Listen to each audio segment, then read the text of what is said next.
Hello everyone, and welcome to the Darkest Hour.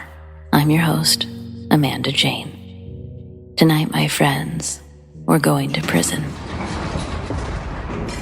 Well, at least our stories will take us there temporarily. These stories were all so uniquely unsettling, and yet shared one terrifying quality.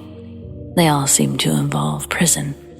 Varying perspectives and experiences from some of the most naturally terrifying places in the world. Sometimes for the incarcerated or the ones who work with them, there's so much more than just other inmates to be concerned about every day, every night. There's something dark living inside these institutions. Whatever it is, it stays there. It's in the walls, clinging to whatever life occupies its interior, all-consuming, so much so that long after the deterioration of these structures, something still remains. So, let's get started, shall we?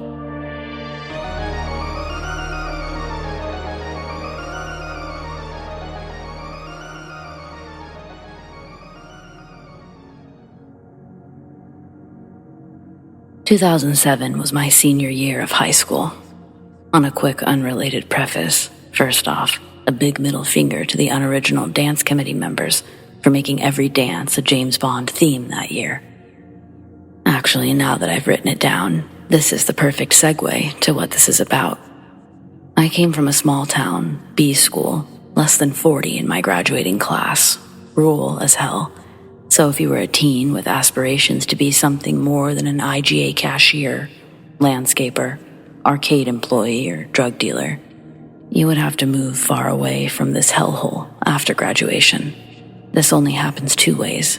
Either your parents get a divorce and one moves to the city with a midlife crisis and they let you move in, or you hustle your ass off for any and every scholarship you can apply for, in hopes to scrape together enough to go to a community college in the next county. To improve your chances of obtaining these $50 to $100 educational lifelines, it looked good to be part of extracurricular clubs and activities. I was a part of the cheer team, varsity volleyball team. I was class treasurer and member of 3 different clubs and programs, including the dance committee. The other class club I was involved in was a program called TAD, which is short for Teens Against Destructive Decisions. Me and my friends had all signed up for that one at the beginning of the year. It was a joke of a club, but looked great on applications. All you had to do was sign a paper swearing that you won't drink or do drugs and to be leaders to your peers. The teacher that hosted it let us hang out for an hour and talk or listen to music. Every once in a while, he would give a presentation showing these gruesome pictures of smokers' organs or drunks who got squished into the dashboard of their car after hitting a tree. A couple of times, the local police department would come in and let us play with their stuff. In retrospect, TAD was probably the most fun I had my senior year.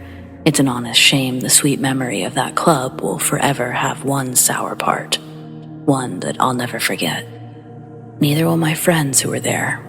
At least the few that I've stayed in contact with, they still vividly remember. While in TAD, we went on a field trip to the Gatesville Correctional Facility. We walked past all the gates to the front door main lobby. Our club is then directed into a larger room with big glass windows overlooking one of the prison units. Our view looked like a top floor perspective, looking out like an apartment complex. But the floors below us were housing cells for violent criminals.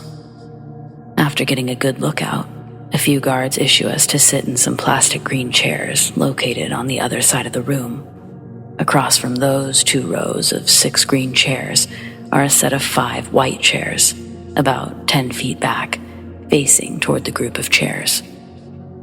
We fill up the rows, and just as the last person is sitting, we see the big metal doors in front of us slowly start to open. Out walks 5 convicts, about 8 corrections officers following behind them. The officers line the walls, while the 5 convicts sit in the white chairs facing us.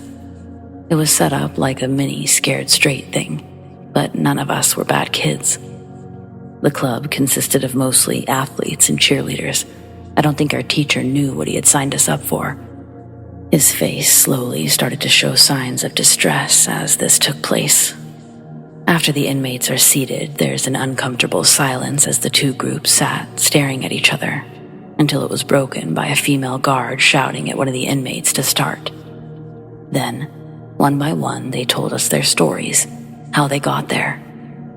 Throughout the stories, I noticed the inmate on the seat nearest me hasn't stopped looking in my direction. I tried not looking in his direction, pretending that I was highly focused on the other presenter's stories. But every time I shot a quick glance out of the corner of my eye, his eyes were still locked on me. It put rocks in my stomach. He was the last inmate to speak, so after about 40 minutes, his head finally turns 80 degrees left to address the center of the room. His name is Colton. Midway through Colton telling his story, his head once again turns in my direction. He points to me and asks, "Do you have family in Dallas?" I say, "No." Colton then exclaims to us, "She looks identical to this bitch I murdered in Dallas. I thought that she was a ghost when I walked in." The inmates laugh. The other laughs are few and far between amongst the guards lining the walls.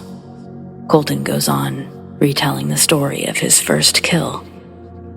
He was a serial killer, one that preyed upon the working girls of Dallas-Fort Worth metropolitan area in the late 80s. The woman I resembled was named Mercedes. Colton would pick her up in his car by rolling down his window, holding a few 20s. He would then proceed to assault and decapitate Mercedes, disposing of her body somewhere on the I-30. He kept the skulls in his freezer. As Colton described what he'd done, he kept looking over at me, smiling, staring at him. It was almost surreal knowing that that crooked smile was the last thing a few women saw in their last moments. Eventually, we got to a point where it was time for us to ask the inmates questions. Now, maybe it was Colton's comments and story, our teacher's uncomfortableness the entire time, or what, but we didn't have any questions. I remember the bus ride home. Some kids made jokes, but most of them were just staring at me, like they were looking at a ghost or something. Our teacher picked up on the mood. Being the good dude that he was, he decided to tell us some lighthearted stories from his days as a security guard.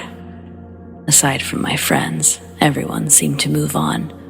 I pretty much thought about that experience for the rest of the year, and even now, it still puts rocks in my stomach.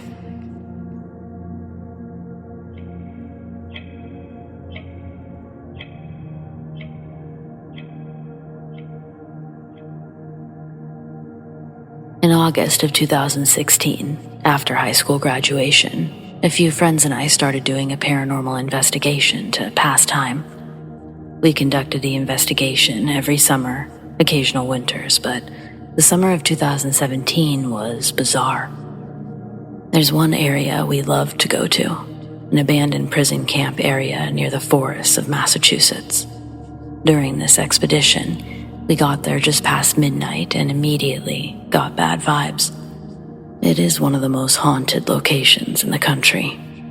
We ventured down a small dirt road to a graffiti-ridden cement building, which consisted of roughly 6 solitary confinement cells. The building was roughly 15 feet by 9 feet, so it was rather small. While 2 of our team members went to one side, my friend and I, we were crammed in one cell. We asked questions to see if any ghosties would reply to our audio recording device. We had a lengthy session. We heard footsteps in a nearby tree line. There was no one there.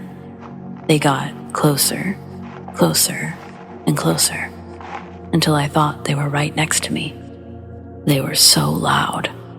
Apparently, our other team members heard footsteps too, but instead, over by our car.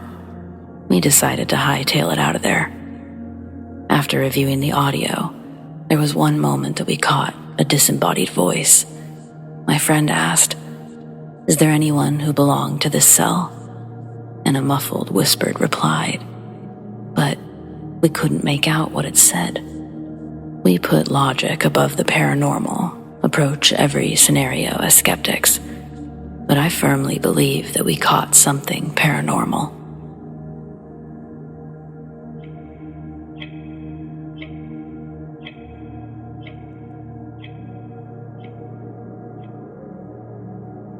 Former CO of a medium security prison in South New England. Spring 2004, we thought a prisoner had escaped the facilities. A massive manhunt went underway. We had to notify the nearest town for their safety and to be on the lookout. We plastered his mugshot everywhere. 2 weeks passed by with no leads. As a result of this, the prison receives major audits and multiple inspectors visit to examine every bolt and bar holding this institution up. One afternoon, one of these safety inspectors arrives with a ladder. His job is to climb through the ventilation system to grade our air quality. Nearest access point is in the gymnasium.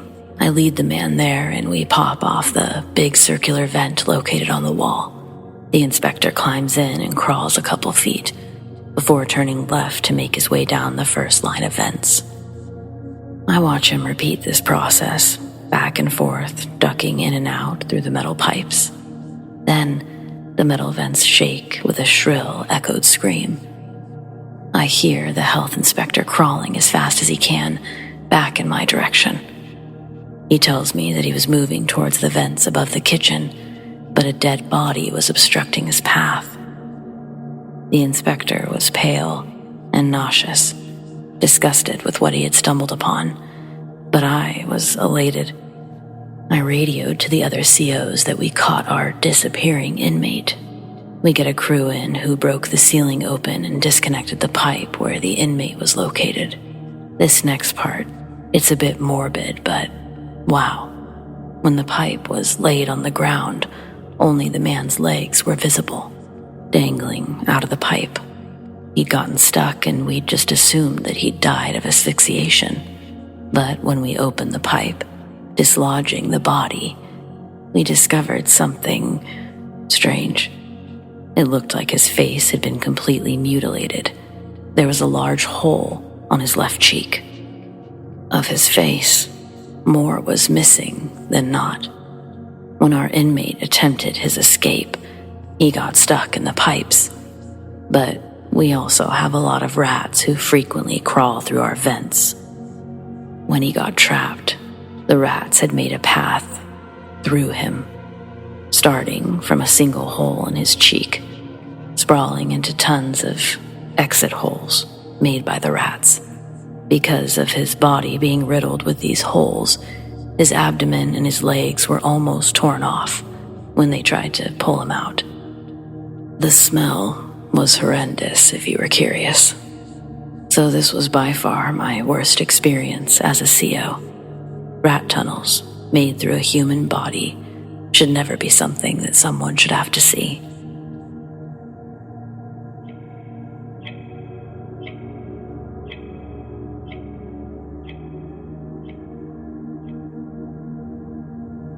I spent a little over 1 year in prison for leading police on an hour-long chase through my hometown.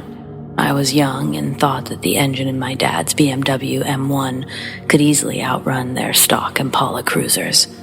What I didn't take into account was the lack of tread on my tires. The first sharp maneuver I attempted sends me flying over an embankment, rolling my car down a steep hill until eventually being stopped by a tree. The next thing I remember is waking up, still fastened to my seatbelt. Glass and blood littered my lap.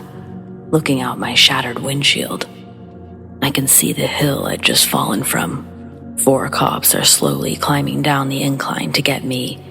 I don't know if it was the concussion that I'd sustained or if that was just the excuse I told the judge for why I decided to unbuckle my seatbelt and continue the police chase on foot. When I got out of the car, the loud creaking metal of the bent door alerted the cops that I was ready for another go. They started hustling and fumbling down the hill towards me, faster, yelling at me to freeze or they'll shoot. In that moment, I thought if the cops don't kill me, my dad sure will, after seeing what I did to his car. So my only option was to run, and that I did.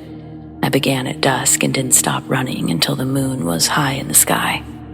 By then, I was confident the police had long given up on their pursuit of me, and I could finally stop to catch my breath. That's when I also realized how lost I was. With virtually no outdoor skills, I had no idea where I was, or even what direction I'd ran. All I had was my windbreaker on my back and a car key to a destroyed BMW in my jean pocket. During the night, it inevitably started to rain. The off and on again showers left me soaked while I searched for a dry place to hide until morning.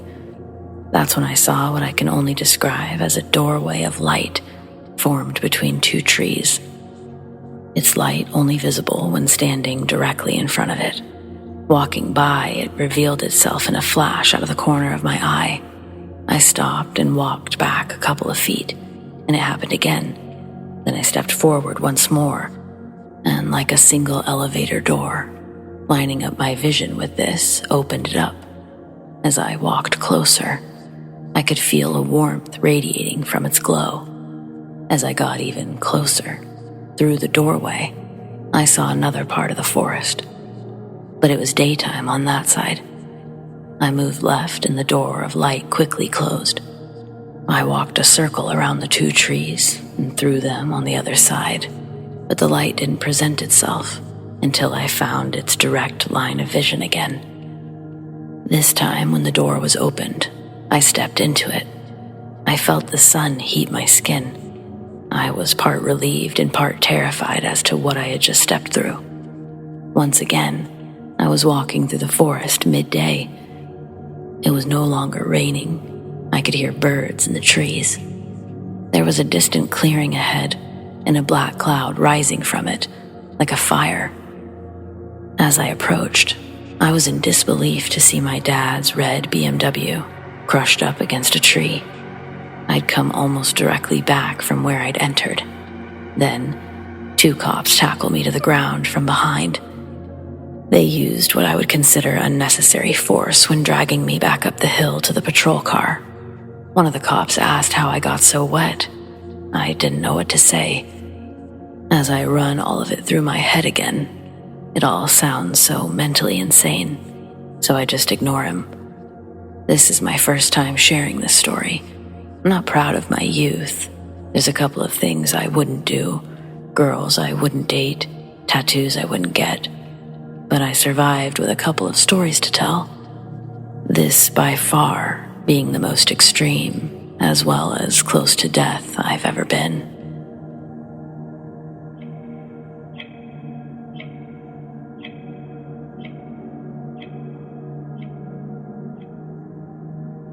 I used to work at a prison in Rayford, Florida. We were told that we weren't allowed to talk about any of the paranormal happenings in our prison. But I still think about them, and I'd like to get them off my chest. I've tried talking to my dad, who worked there as well. He always says it's rubbish, that he never experienced a thing. This is the story about the ghost of E-Dorm. I was assigned as a CO for the Echo Dorm. Echo Dorm always had a creepy vibe to it. During the day, it was lively with loads of different characters. I won't go into specifics, mainly due to length. I worked there every night for about 3 months. I worked the 6 p.m. to 6 a.m. shift, and one night it was a normal night. Lockdown occurred at 11, as usual, due to an NBA game that was on. Around 3 a.m., after I let out the morning KP, I had just sat back down in my officer station. I looked up and I saw an inmate out. I immediately jumped up and exited my station, went to see why this guy was out. As I exited, I looked right, and I saw him climb the stairs and dissipate. I knew if I called it in, my sergeant would think that I was crazy, so I brushed it off. The next night, I was talking to one of the inmates, and he mentioned that some of the other inmates talk about how the building is haunted. I have a few more stories, so more to come.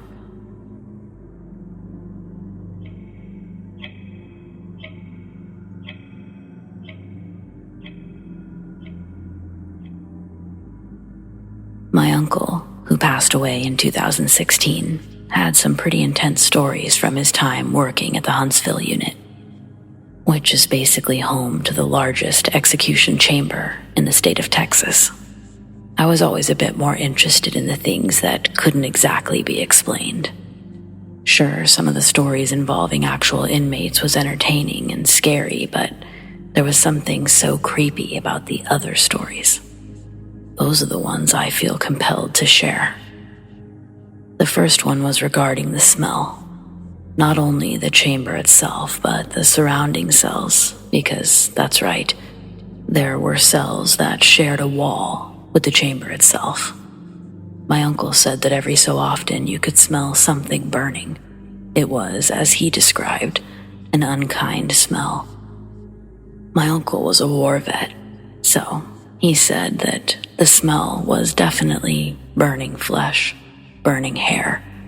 The smell that was never accompanied by something actually burning, just the smell. It's not like it was uncommon for things to be burned. It was a prison after all. Welders would have to go and repair the cells and different parts of the prison all the time. But that smell, it was different. That smell, and most smells that are common, would permeate the whole area. They wouldn't stick to just the chamber and surrounding cells. The electric chair in the chamber had been removed years before my uncle had even started working there. Lethal injection was the new way. But many that worked there, and the inmates, they believed they were experiencing smells from the past, and something pretty horrifying. My uncle told me he'd spoken with several inmates in the area, ones who'd become nauseous from the smells, sometimes the smells waking them from sleep, only to make them vomit. Not all of these inmates were on death row or scheduled for execution. In fact, a lot of these cells were occupied by individuals who would most definitely see the light of day. My uncle said that he could see the men go through some changes while in there. He would see them get scared. He told me several inmates in the surrounding cells told him about their dreams. What was most curious and creepy about this were the similarities in the dreams. They usually always involved a group of guards barging into a cell, disturbing inmates awake, dragging them to their execution. These men would feel everything, as they put it. The snatching, their heart rate increase, even the insertion of the needles, the injection itself. Some men would see their own life essentially flash before their eyes, while others described feeling trapped in another man's body. They all woke up before experiencing total death, and always in a pool of sweat. These men were completely manic, followed by severe insomnia. My uncle said he'd lost track of just how many men repeated these stories. But he claims he wasn't the only one who heard these stories. It was known amongst all staff, like many things were. It just depended on if you took the men seriously or not. My uncle did. This last one, it's my favorite. I like it because it's not terrifying, but yet totally is. My uncle was friends with a man who prepared a good amount of inmates' last meals. He was known for being a good man, never getting too involved in the men's guilt or crime. Instead, just providing them with a dignified last meal. I guess a lot of men in that line of work really took pride in their job, this man being no exception. However, I guess there was one inmate that my uncle's friend had grown fond of, a man on death row, scheduled for execution in 2002. He believed the inmate to be innocent. He felt compelled to do something special since he knew he couldn't provide the man with a steak. So instead, he made the man a monster cheeseburger and fries. He threw in a chocolate milkshake and a hamburger steak on the side with mashed potatoes and gravy for good measure. The evening of that execution, the man had been in the kitchen, cooking up separate meals for much different occasions. He suddenly felt he wasn't alone. Typically in a prison, that's not a good sign, but he told my uncle he felt pretty good, like a friend was in the room. He was positive it was the man who'd been executed. The next day, he'd been told by staff that the inmate had left a message of thanks, to be passed on to him and compliments to the chef. This man would occasionally make those meals for inmates until the program was expired in 2011. Nowadays, inmates get what's on the menu for that day. Some people hate that. Others find it just. I don't know how to feel personally, but I like the story for what it is. Those are the most memorable stories I've got hanging around in my head, but I'll rack my brain for more. Thanks for listening.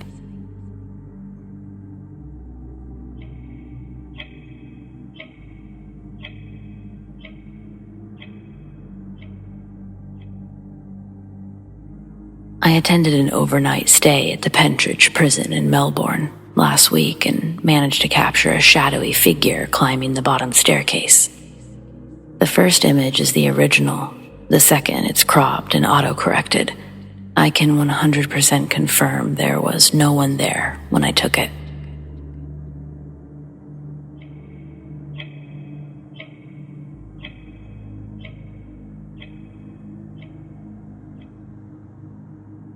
Do you ever wonder how many times you've had a near-death experience without even knowing you had one?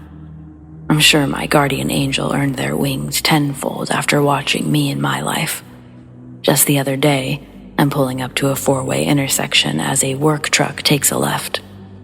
As it completes the turn, the truck meets a pothole and a large tree stump is thrown from the rear. It tumbles, and it sends it feet in front of my car, then rolls past up onto a sidewalk empty of pedestrians. The work truck didn't stop or even notice. The insurance claims he'd have on his hands if I'd driven up any sooner. Retelling this, I wonder whose guardian angel was keeping who out of trouble. Other times, I haven't been so lucky. I was incarcerated for possession back in '98, spent a couple of years locked up at Indiana Women's Prison in Indianapolis. During this stint, I did my best to keep my head out of trouble.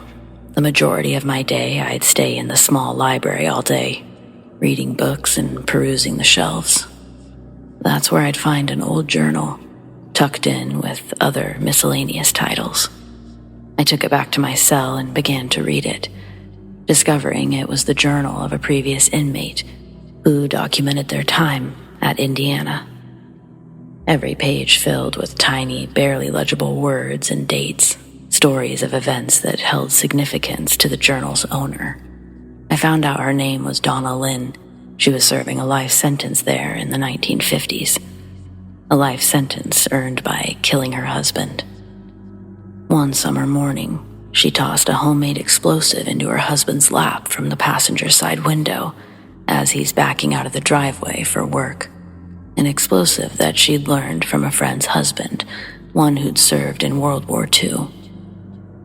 Donna Lynn didn't attempt to hide her guilt, nor did her writings express any remorse for her actions. If anything, it was full of rationalizations.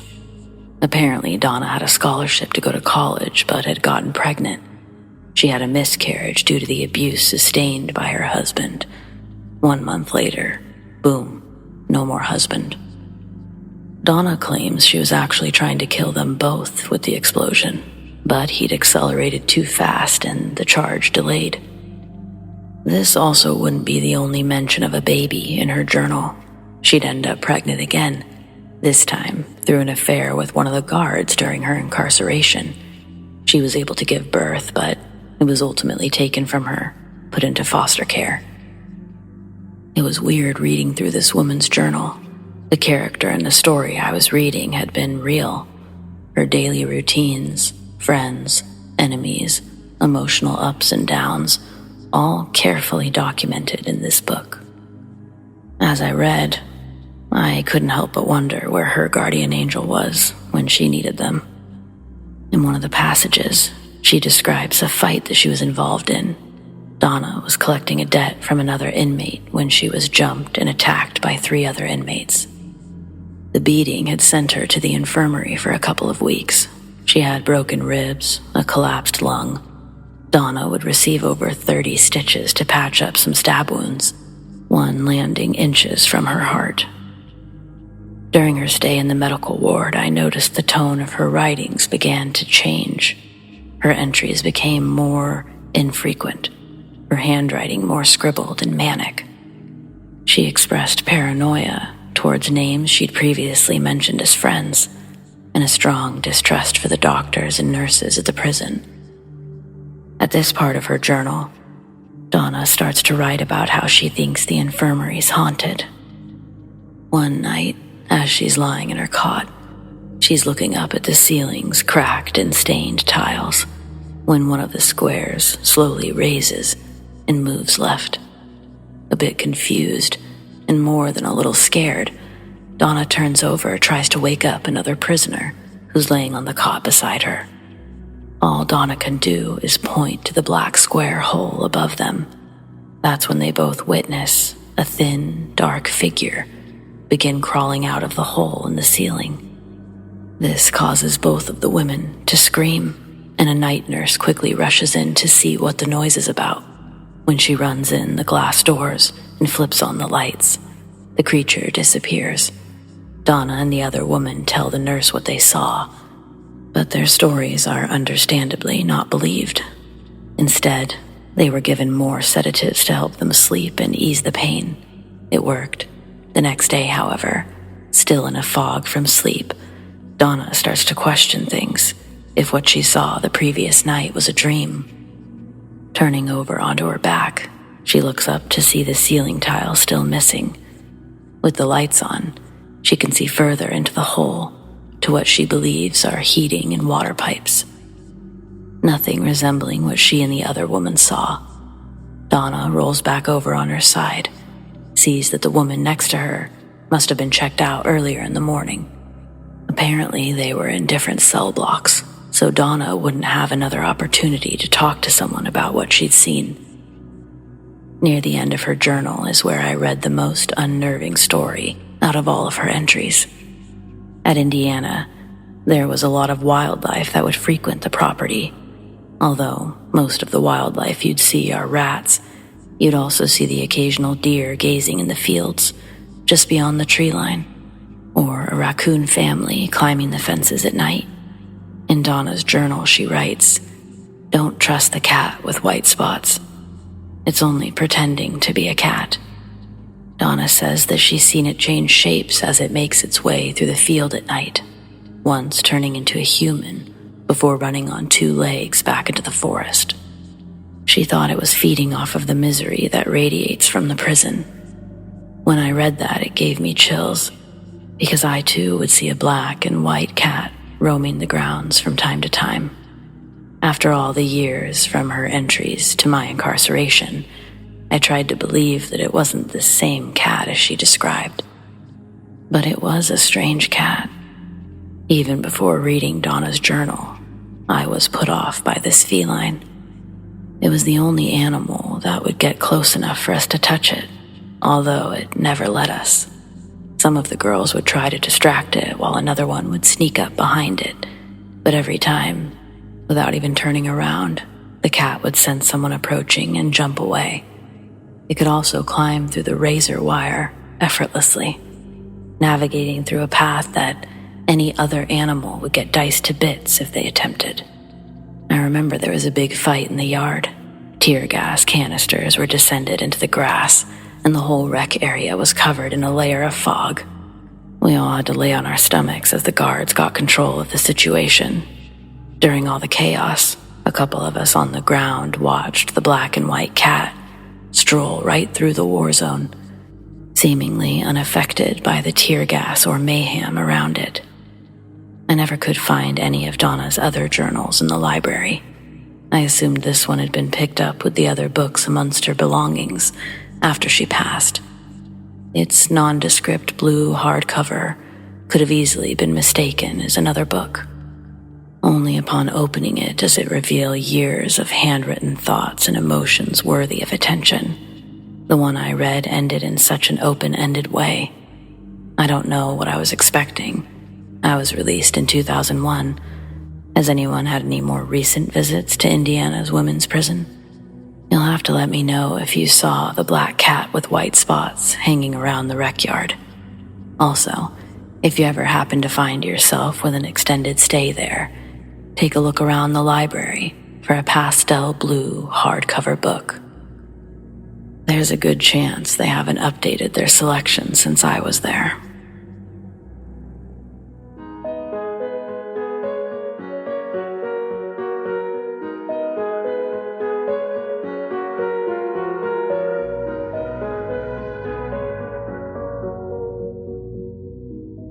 Well, friends, it appears we've reached the end of tonight's episode, but don't miss a brand new one every Friday night, and my other weekly uploads every Sunday and Wednesday. Don't forget to like this video, turn on notifications, and of course, talk to me in the comments. I want to thank those who shared their stories, and a big thanks to all of you for listening. Do you have stories like these? I'd love to share them. Send them to me, amandadarkesthour@gmail.com, or on the Darkest Hour subreddit, the Darkest Hour YT. A huge shout out to all of my patrons, whom I appreciate so very much. TRACY S, TAMARA K, Monica L, ZOEWATT, Shelly B, Donald C, Rat Girl, ALISHA S, ERIN G, NIKKI H, Mr. Revenant, Naz K, Brendon G, Paul T, Nicholas C, LISSANE, ARLENE F, ADRIENNE, and the Darkest Hour's newest patron, MARION T. If you want to support the Darkest Hour in other ways, consider joining my Patreon. Check out patreon.com/thedarkesthour, or check out the link in the description to learn more. Thanks everyone, and stay spooky.